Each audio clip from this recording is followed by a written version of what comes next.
Hello, I'm Rob Constantine, and this is Paranormal Record.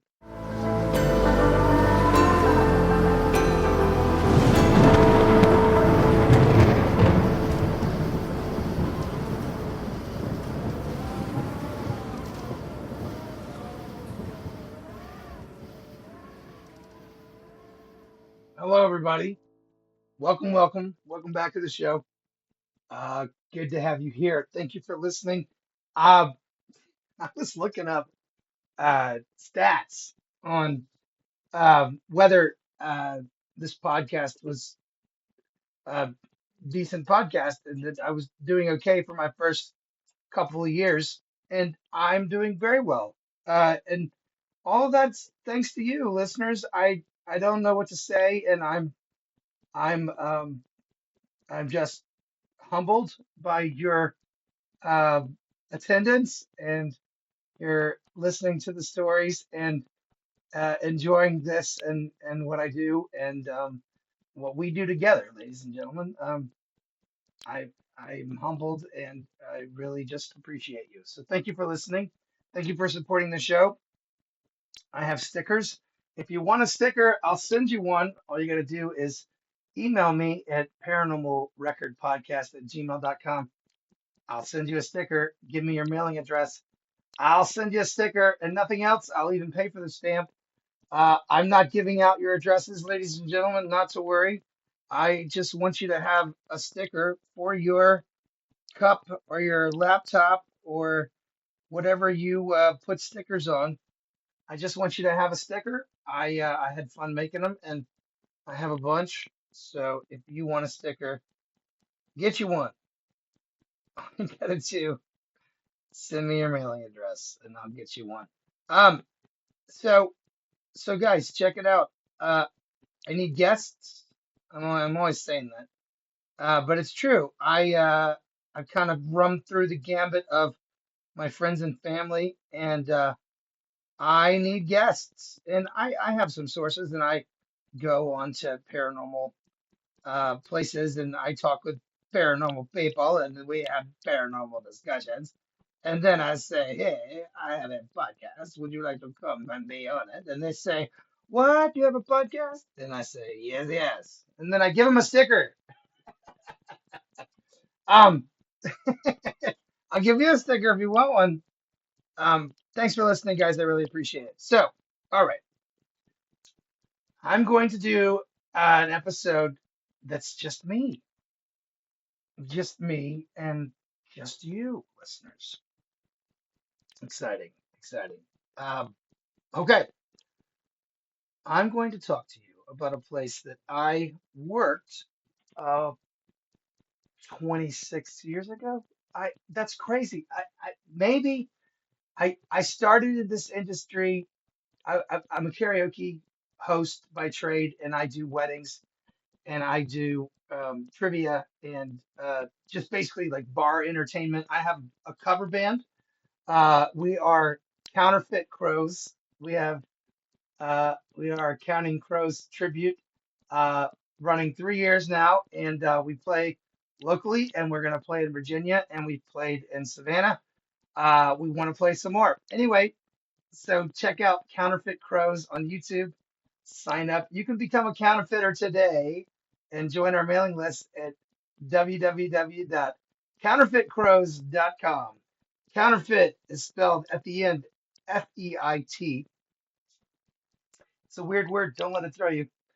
But yeah, so that's my band, and then I have um, a karaoke entertainment business and trivia, and we do all that stuff. So, but I've been doing that for 26 years now, and in the beginning of all that, I the first year out, I was working for somebody else, and um, the first show I ever had, it's true, the first show I ever had was downtown at this bar on Crescent Street, and it's in Atlanta, and Crescent Street has a bunch of bars on it, and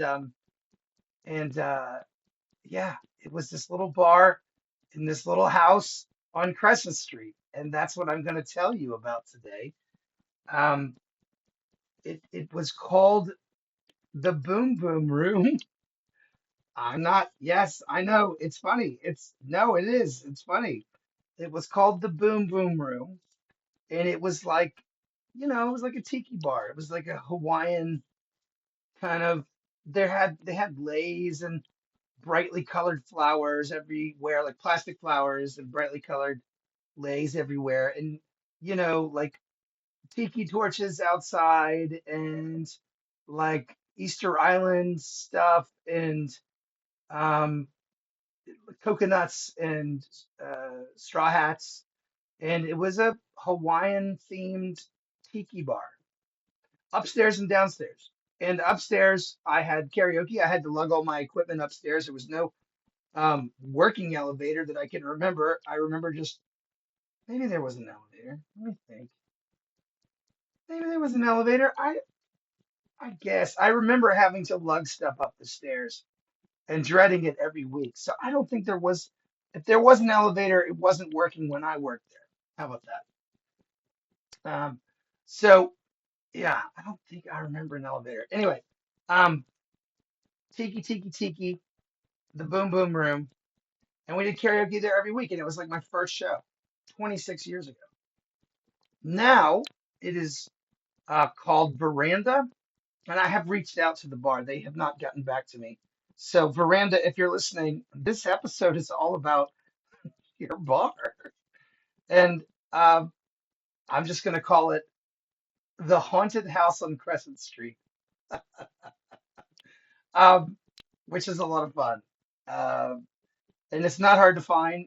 It's in Atlanta, and it's literally a house on this street of buildings in the middle of downtown Atlanta, two-story, two-story house, and it's a large house. It's a pretty big place. I think it was a boarding house at one point, and then somebody made it a bar or somebody made it a restaurant, and then it just went from there. But 26 years ago, it was the Boom Boom Room. Now it's Veranda. It was called Flip Flops for 10 years. I know that. Um, it was called Flip Flops for 10 years. So, and they just closed, and then Veranda opened maybe a couple of months after that, and now it's Veranda. So there you go. Anyway, that's what this episode's all about. So, and these stories were told to me kind of secondhand, meaning that this is going to be an episode where I tell a story that somebody else told me.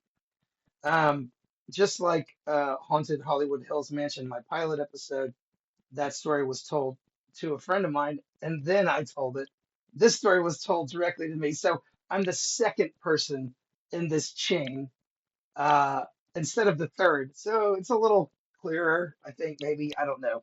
A little bit less room for error, but it's been 26 years and I've been telling these stories for 26 years. But I'm going to tell you the story tonight that I was told. Um, I don't remember the guy's name, and he was kind of, I would say, mid 30s, like late 30s, maybe. Um, and he ran the place. He was like the GM. I don't remember his name. So, dear sir, I'm sorry I'm telling your story, but I don't remember your name. Uh, but he was the GM of the Boom Boom Room back in the day, and he was a very calm person. He was a calm presence. He was chill. He's not like really excitable.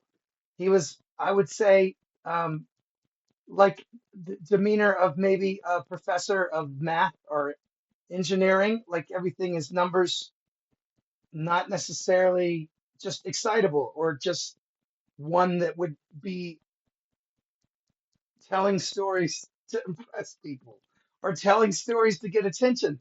He didn't need attention. He was cool. He was just chill. He wasn't that kind of person. And he didn't talk a lot, but when the first couple months or that I worked there, I didn't talk to him very much. But one day I asked him if that old house that we worked in was haunted. And he kind of raised an eyebrow at me and he said, "You really want to know?" And I said, "Yeah, yeah, I really want to know. Yeah, yeah. Is the answer yes?" He said, "Yeah, yeah." And I tell you, I didn't necessarily believe in any of that stuff before I started working here, but I do now. I said, well, what happened? So he said, well, I think that everything kind of started because he had worked there for a while before anything happened. And um, but there's a mantle upstairs, and they were doing some work on the upstairs part of the house, and they moved the mantle off of the wall or back from the wall a little bit, like they took it out so they could kind of work under and the wall behind it. And behind some of the wood that they removed there was a lot of dust and trash and some stuff that had kind of been just kind of back there behind all that stuff in the wall, if you will. And there was a photograph, and the workmen said, "Hey, we found this photograph behind the mantle." And he was like, "Okay, oh, that's cool." And he had it, and he kept it. He said it was a photograph of a little boy and his mom. And then the boom boom room, like the house, was behind them in the shot, and they were standing on Crescent Street, and the house was behind them, and they were posing with the house. And they were like, you know, black and white, of course, and an old picture. Um, so he kept it. He was like, "Oh, that's cool," and he put it in his office and didn't think much more about it. But he would tell people, "Hey, we found this picture of, I guess this kid and his mom lived here at one point." So uh, at the end of the day, he would go upstairs, and there was, he had his like laptop and stuff, but he also had all the paperwork and stuff, and he would work everything out and kind of spread all of the paperwork he had to do and stuff that he had to write and add up numbers and stuff. And he would kind of do all that paperwork at the end of the day on that upstairs bar, um, and he kind of spread everything out, and he would be upstairs. And this is after everyone's left and done cleaning up and kitchen's closed, everybody's gone, and he's just him. And he said it was nice that he said it that he felt very peaceful and surrounded by lots of people, but it's a little house in the middle of a big city compared to all the buildings around it. It's a big house actually, but it's compared to everything around it, it's small. But he said that he felt alone, but not ever too alone because the city was around him. But he said that it was enough space to give him peace of mind that I'm alone in this big old house, and all right, and Atlanta has like a bunch of homeless people and just kind of, I mean, it's the middle of downtown Atlanta. He's there late, but he said that he felt safe. He locked the door, and then he just never had any issues. Like nobody ever like broke in, and nobody ever like approached him or anything when he was walking to his car at night. He didn't have any problems. So, but he said he was aware that he was alone in this big house in the middle of this big city. I thought that was interesting. Um, but so he's at the desk. I'm sorry, not at the desk, but he's at the bar, and he's working on paperwork and stuff. And this is something he does at the end of every shift. And he said that there was a private party in the room off to the side, and they had stacked all of those, those tables that they set up, like church tables, like I call them church tables or bake sale tables, but they're metal, and the legs come out the bottom, and then you they go "Frong," and then you put the little lock down, and then you stand the table up. So there was like a stack of those tables that were waiting for the catering company to come back and get them because somebody rented the private room and rented all these tables and chairs, and they were waiting for them to come back and haul them back downstairs and take them away. But there were stacks of them in the other room, and he said that he was working, and uh, out of the corner of his eye, he said one of the tables, like top three tables of a stack of like six on the ground, just sliding, like taking the whole table, stack of three, which is not light when there are three of them, and they were just like moving them, like they were gonna. fall off the stack. And he said, okay, all right. And he turned around and he faced the room and he said, okay, so you're here. And okay, but I don't want to pick that stuff up. If you would please not knock them off the stack. I see you, I hear you, I acknowledge you, and I don't need you to get my attention. I see you. I don't want to pick all that stuff up, so please stop. And they did. That was it. But he said it was a series of three definite shh, and then a couple minutes. I mean, it was moving. It was moving. It was being pushed. So, um, now he had an office downstairs, and in this office was an old TV. Now this was an old television with the knobs and the tun tun tun, and then they had two knobs. Right, the top was like 1 through 69 channels, right, and then the bottom was like I don't know 1 through 13, 1 through 12, and then you could there were local stations you two two two, and then that would pick up this. Y'all, this was a long time ago, and those old TVs didn't necessarily pick up stuff anymore because everything had kind of gone to cable TV. But Superstation, Channel 17, where the Braves was a local station, Channel 36 was a local station. Those would show up, and with rabbit ears, you could pick those up still. And so he had that TV down there, and he watched the Braves game and stuff. But it didn't really pick up that much more because, again, it was rabbit ears when everything had kind of gone coax, and you could only pick up local stuff and watch it with the rabbit ears. Um, but to change the channel, you had to go and turn that knob to change the channel.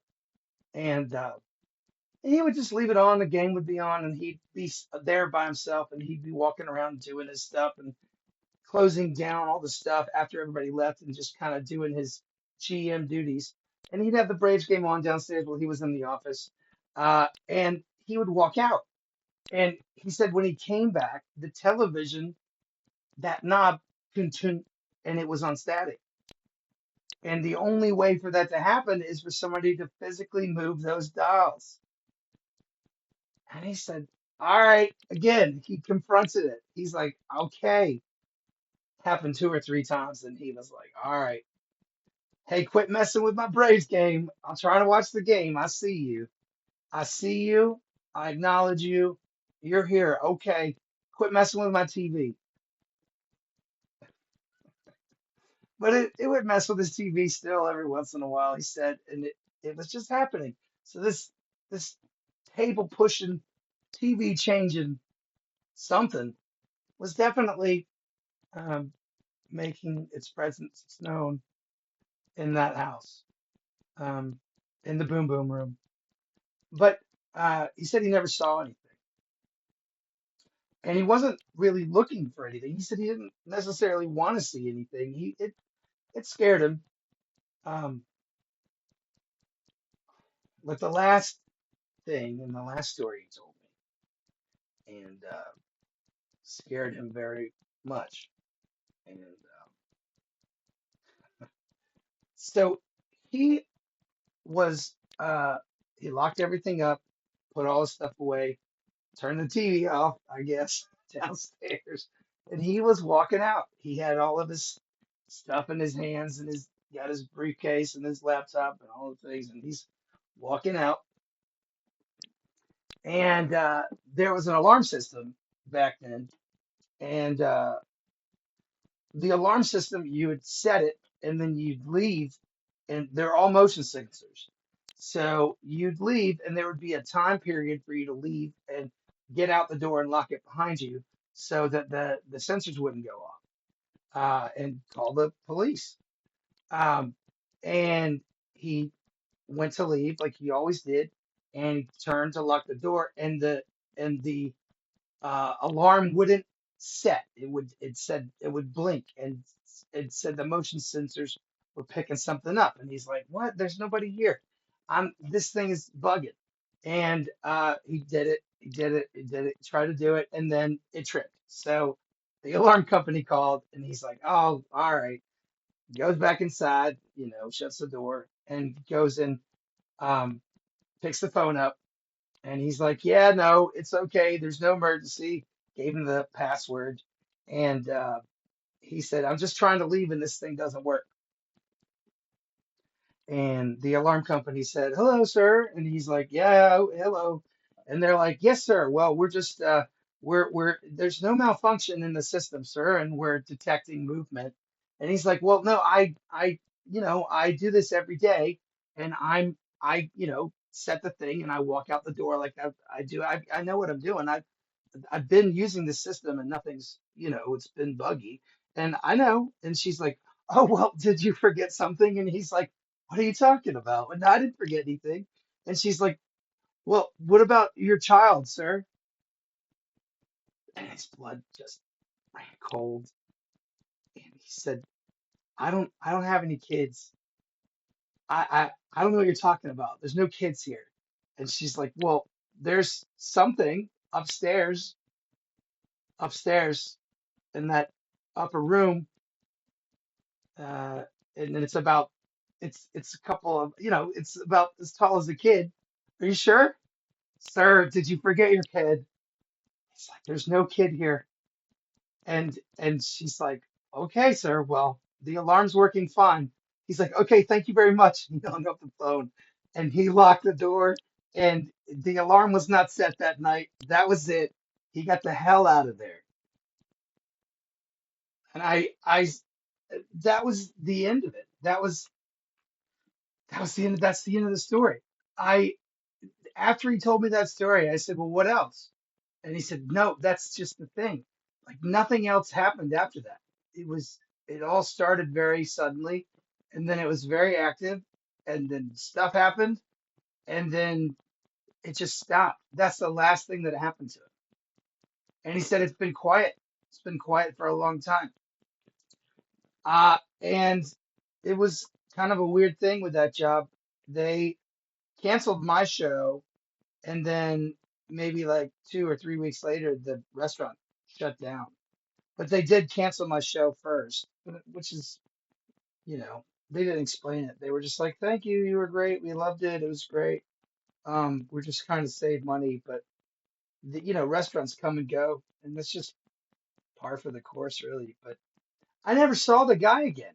Like the night that he told me that final story, and then that all that stuff had happened, I never saw him again. There was another manager that came in and covered stuff sometimes when I was there late. He wasn't always there. Um, but I never got anything else. But that he said that nothing really happened after that, that it just stopped. Everything stopped. And then it was just quiet. Like nothing paranormal had ever happened. It just all stopped one day, which is nuts. It's just as crazy as everything else. I didn't know that I would never get to talk to him again, or get to ask him questions again. I thought I'd have a job and that everything would just continue, but you never know with those places. You never know with the restaurants. It's kind of a crazy industry to be involved with. That's how quick things go. Um, but that's the story. So that's the story of the house on Crescent Street. I have one more story for you today. Aunt Louisa has made a return to the show, and I have one more little bit to cover today. She has one more tale for us, and I saw her recently, and she told me, "Oh, guess what happened? I saw another ghost." And I'm like, "We got to tell the Paranormal Nation. You got to come back on the show." And she said, "Okay." So she did. Here's Aunt Louisa. Hey, Aunt Louisa, are you Hey, there? Yeah. I am. How are you? Oh man, this is a treat. I know that people have been asking when you were going to come back to the show, and I said, well, when she has some more stories to tell, or I'll get her back on here. She'll come if I ask her to. Um, But my dad got married and Yes, recently, and we I were there. got to see you and Uncle John, and that was great. Yeah. And you had a story for me at the reception. I said, we got to get this for the folks at home. We got to get this for the Paranormal Nation, and they've got to hear the latest story that you have. So, uh, so here you are again. The floor is yours, and tell us your latest paranormal experience, Aunt Louisa. Well, this is the latest one I've had. I have seen ghosts before, um, and had a lot of psychic experience and stuff like that. Right. Sometimes it scares me, but this particular time, my husband and I were talking with our daughter on a Zoom call, and she was at her boyfriend's place, and we just were chatting about everything, just regular. And all of a sudden, I saw a young woman pass behind, walking across the room behind my daughter, our daughter. And I said, who is that? Um, and because our daughter didn't know what I was talking about, I said that there is a young woman walking right behind you. And I said, who is she? And a voice came to me that was my daughter's voice that said, her name is Annie. Um, and then she just walked off the, walked off the screen. But I saw her. She was a regular, that she was alive. She was just walking out. She was quite attractive looking young woman, and I only saw her from the side. Um, but that was it. It was very strange. My husband, who was watching the screen at the same time I was, did not see her. Our daughter didn't see her. And she said, I don't know anything about an Annie. Well, that's her name. I have tried to do research to find out uh, if there was an Annie, a ghost Annie, in the town my daughter lives. And so far, I've not had any luck with it. But she was very real to me. Yeah. Um, very real. And Yeah. she was standing there the whole time you guys were talking about whether she was there or not, and then she walked off frame. No, she walked through frame. She walked through the frame, And then she was gone. and then she was gone. She Yes. didn't walk back through or anything. It's just she walked through, and there she was, and Yeah. then Mm-hmm. you were like, "Who's that girl?" And your daughter was like, my cousin was like, what girl? And Uncle Yeah. John was like, what girl? And you're like, the Yeah. girl, she's in the background. Yeah, Yeah. that's insane. That's crazy. This was in broad daylight too. This is like late Oh, early yeah. evening. Yeah. Yeah. And this is at her boyfriend's house, but Yes. no one was there with her. No. And No. it didn't come through the audio. It was in your head It that she came. said, my I name is heard. Annie. I heard it in my right ear.